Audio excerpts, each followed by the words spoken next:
రాష్ట్ర ముఖ్యమంత్రికి ఏదో అంతకుముందు కసి ఉండే రాష్ట్ర ముఖ్యమంత్రి గారికి ఉందనుకునే అయితే ఇద్దరు ఒకటైనా డౌట్ వస్తుంది. రాష్ట్ర ముఖ్యమంత్రి కేటీఆర్ ఒకటైనా డౌట్ వస్తుంది. అది ఎందుకంటే ఒక ముఖ్యమంత్రి పడుకొని లొట్టపీసి ముఖ్యమంత్రి అంటాడు, ఒక ముఖ్యమంత్రి కూడా సన్యాసి అంటారు, ఒక ముఖ్యమంత్రి చాతాన ముఖ్యమంత్రి అంటే కూడా ముఖ్యమంత్రి పడుతున్నట్టు వీళ్ళిద్దరి మధ్య అండర్స్టాండింగ్ ఏంది? రాష్ట్ర ముఖ్యమంత్రికిను కేసీఆర్ కుటుంబానికి మధ్య జరిగిన అంతర్గత ఒప్పందం ఏంది? ఏదో ఉన్నావు ఇద్దరి మధ్యలో.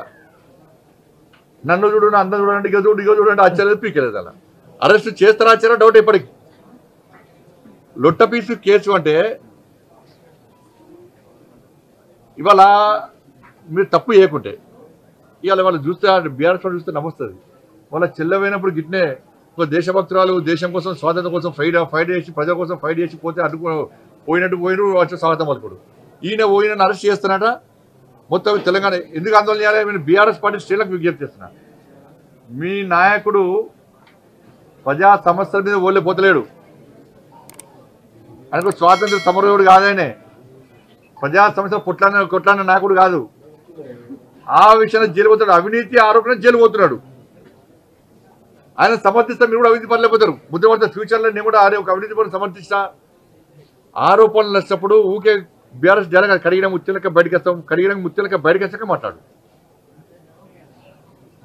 ఇప్పుడు కనీసము దాని మీద మాట్లాడే ముందు ఇవాళ నువ్వు కనీసం క్యాబినెట్ అనుమతి లేకుండా అన్ని కోట్ల రూపాయలు ఏ విధంగా చెల్లిస్తావు? ఎవరైనా చెల్లించినావు? ఇంత ప్లాన్ ప్రకారం అంటే ప్రజల దృష్టి మళ్లించడానికి వీళ్ళు నీతివంతులుగా చెప్పుకోవడానికి వీళ్ళంతా ప్లాన్ చేస్తున్నారు. కేసీఆర్ కుటుంబం అంటేనే అవినీతి కుటుంబం. ఇది అది ఇంకా బయటకు వస్తాయి.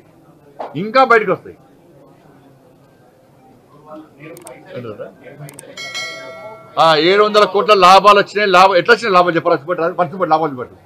700 కోట్ల రూపాయల లాభాలు చూపెట్టు, మన లెక్క చూపెట్టు.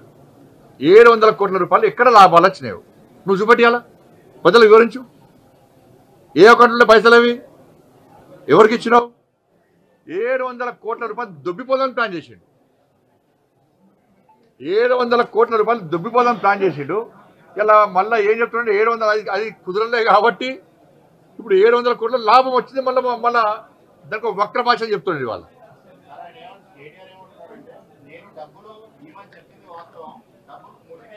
నీ పర్సనల్ అకౌంట్ అదేమన్నా? ఆయన పర్సనల్ అకౌంట్ నీ తాత జాగిరా నీ అయ్యే జాగిరా ఇవ్వడానికి?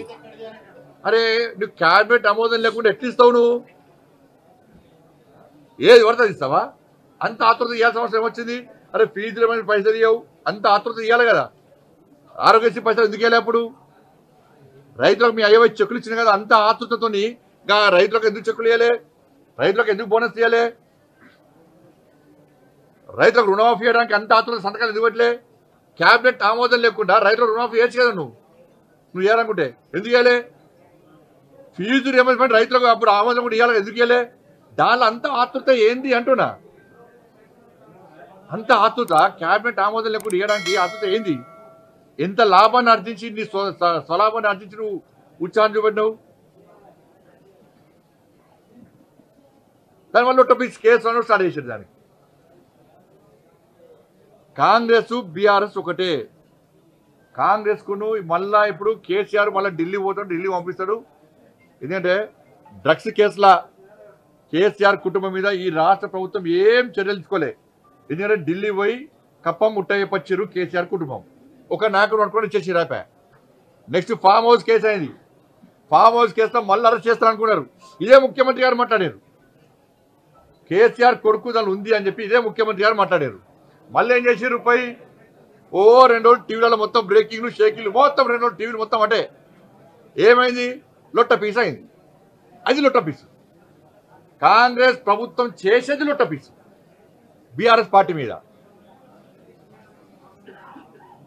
అప్పుడేమైంది? మళ్ళీ కేసీఆర్ వేసాడు, కేంద్ర నాయకత్వం పట్టిండు, మళ్ళీ ఏమప్ప చెప్పిండు, ఎవరిని గెలిచిండు, మళ్ళీ కొత్త లీడర్ పట్టిండు, మళ్ళీ అప్ప చెప్పిండు. అది పోయింది. ధరణి కేసు ఏమైంది? మళ్ళీ ఇంకో లీడర్ పట్టిండు, మళ్ళీ కప్పం అయిపోయిండు, ధరణి కేసు లోబడిపోయింది. కాళేశ్వరం ఏమైంది? మళ్ళా పట్టిండు, మళ్ళీ ఢిల్లీ పోయి. కేసీఆర్ అనే వ్యక్తికి కాంగ్రెస్ పార్టీ యొక్క ఆయన దానికైనా చూడే కదా. ఈ ఉన్న శుద్ధుల బాంబు వేయండి ఫస్ట్. ఈ పిట్ట బాంబు తోక ఫస్ట్ ఇదే వెళ్తలేదు, ఆడే వెళ్తుంది. ఈ బాంబులు వెళ్తాం, బాంబులు దీపావళి అయిపోయింది, దసరా అయిపోయింది, దీపావళి అయిపోయింది, ఇలా వైకుంఠ ఏకాదశి ఇది కూడా అయిపోతుంది. ఇక సంక్రాంతి వస్తున్నది, సంక్రాంతి అయిపోతుంది. ఇక ఇప్పుడు